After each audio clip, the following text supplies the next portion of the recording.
গৌৰৱ গগৈ সন্দৰ্ভত অখিল গগৈয়ে কি কৈছিল? বিৰোধী ঐক্যমঞ্চক নিজৰ স্বাৰ্থত ব্যৱহাৰ কৰিছে নেকি অখিল গগৈয়ে? অখিল গগৈলৈ কি আহ্বান কংগ্ৰেছৰ? মুখ্যমন্ত্ৰী ডক্টৰ হিমন্ত বিশ্ব শৰ্মাৰে যোৰহাট লোকসভা সমষ্টিৰ সাংসদ গৌৰৱ গগৈৰ সম্পৰ্ক আছে নেকি?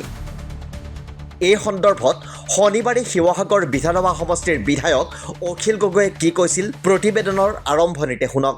আৰু শিৱসাগৰটো মোক সদায় কৈয়ে থাকে যে সুব্ৰমণ্য গগৈ শিৱসাগৰত আজিও আহিছোঁ, দুজন সাংবাদিকেতো মোক কৈছে, আজি কমেও 5-6জন মানুহে কৈছে যে সুব্ৰমণ্য গগৈটো ডাইৰেক্টলি তেওঁ বিজেপিৰ লগত ৰিলেটেড, তেওঁ হিমন্ত বিশ্ব শৰ্মাৰ যিটো দাদা ব্ৰিগেড সেই দাদা ব্ৰিগেডৰ সদস্য, স্পষ্টকৈ কয় মানুহে। মোৰ কাৰণে এইটো আচৰিত কথা, এইটো ৰহস্যজনক কথা যে দাদা ব্ৰিগেডৰ সদস্য সুব্ৰমণ্য গগৈ যেনেকৈ দাদা ব্ৰিগেডৰ প্ৰিয়, একেটা সময়তে আকৌ বিজেপিৰ বিৰোধিতা কৰা বুলি কোৱা গৌৰৱ গগৈৰো আটাইতকৈ আপোন মানুহজন শিৱসাগৰত আকৌ সুব্ৰমণ্য গগৈ। এই ৰহস্যটো মই এতিয়ালৈকে উদ্ধাৰ কৰিব পাৰিছোঁ। কেনেকৈ এইটো সম্ভৱ হৈছে?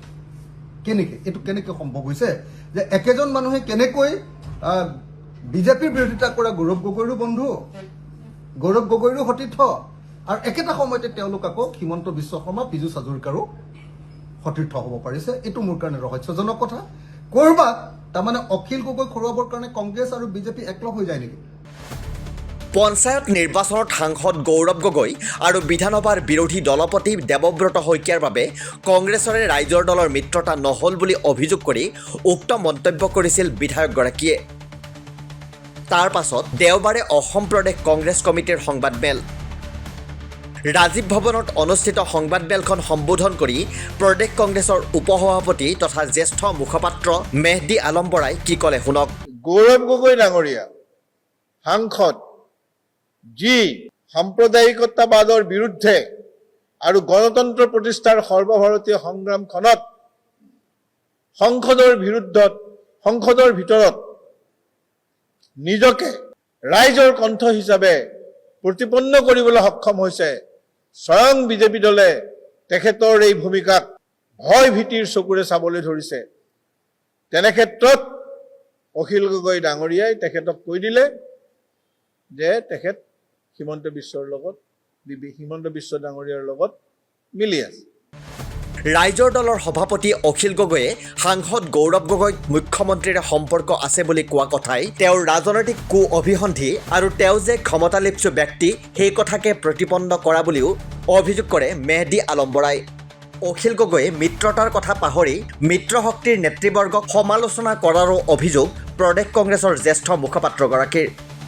এই কথাখিনিয়ে তেখেতৰ ৰাজনৈতিক কু অভিসন্ধি আৰু তেখেত যে এজন অখিল গগৈ ডাঙৰীয়া কেৱল ক্ষমতালিপ্সু ব্যক্তি সেই কথাটো প্ৰতিপন্ন কৰিছে। তেখেতে নিজৰ স্বাৰ্থত মিত্ৰতাৰ ধৰ্ম পাহৰি মিত্ৰশক্তিৰ নেতৃবৰ্গক যিকোনো কথাৰে, যিকোনো বাক্যবনেৰে, যিকোনো স্থিতিৰে মূল্যায়ন কৰিবলৈ কুণ্ঠাবোধ নকৰে। বিৰোধী ঐক্যমঞ্চৰ প্ৰসংগতো অখিল গগৈৰ বিৰুদ্ধে সৰব হ'ল প্ৰদেশ কংগ্ৰেছৰ জ্যেষ্ঠ মুখপাত্ৰগৰাকী। অখিল গগৈয়ে বিৰোধী ঐক্যমঞ্চক নিজৰ স্বাৰ্থত ব্যৱহাৰ কৰাৰো অভিযোগ মেহদী আলম বৰাৰ। অখিল গগৈ ডাঙৰীয়াই এই ঐক্যমঞ্চটোক কেতিয়াবা নিজৰ স্বাৰ্থত ব্যৱহাৰ কৰি বগুৱাই যাব খুজিছে, যিটোৱে সমস্যাৰ সৃষ্টি কৰিছে, যাৰ বাবে আজি কিছুদিন আগতে তেখেতে অবাঞ্ছিতভাৱে আমাৰ সাংসদ প্ৰদ্যুৎ বৰদলৈৰ সৈতে এটা অপ্ৰীতিকৰ পৰিস্থিতিৰ সৃষ্টি কৰিছে। ইফালে বিধানসভাৰ বিৰোধী দলপতি দেৱব্ৰত শইকীয়াই পঞ্চায়ত নিৰ্বাচনত শিৱসাগৰত ৰাইজৰ দলেৰে কংগ্ৰেছৰ মিত্ৰতা হ'বলৈ নিদিলে বুলি অখিল গগৈয়ে কৰা অভিযোগৰ প্ৰত্যুত্তৰ দিয়ে মেহদী আলম বৰাই। দেৱব্ৰত শইকীয়া সন্দৰ্ভত অখিল গগৈৰ মন্তব্যক আক্ৰোশমূলক আখ্যা প্ৰদেশ কংগ্ৰেছৰ জ্যেষ্ঠ মুখপাত্ৰগৰাকীৰ। তেখেতে অখিল গগৈ ডাঙৰীয়াই অসম বিধানসভাৰ বিৰোধী দলপতি দেৱব্ৰত শইকীয়া সম্পৰ্কত যি আক্ৰোশমূলক মতামত আগবঢ়াইছে, এইটো কিন্তু সম্পূৰ্ণ ব্যক্তিকেন্দ্ৰিক আৰু কিবা কাৰণত একেখন জিলাতেই দুয়ো ৰাজনীতি কৰাৰ বাবে অখিল গগৈ ডাঙৰীয়াৰ যি উচ্চাত্মিক মনোভাৱ, যি ছুপাৰিয়ৰিটি কমপ্লেক্স, সেইটোৱে ক্ৰিয়া কৰিছে।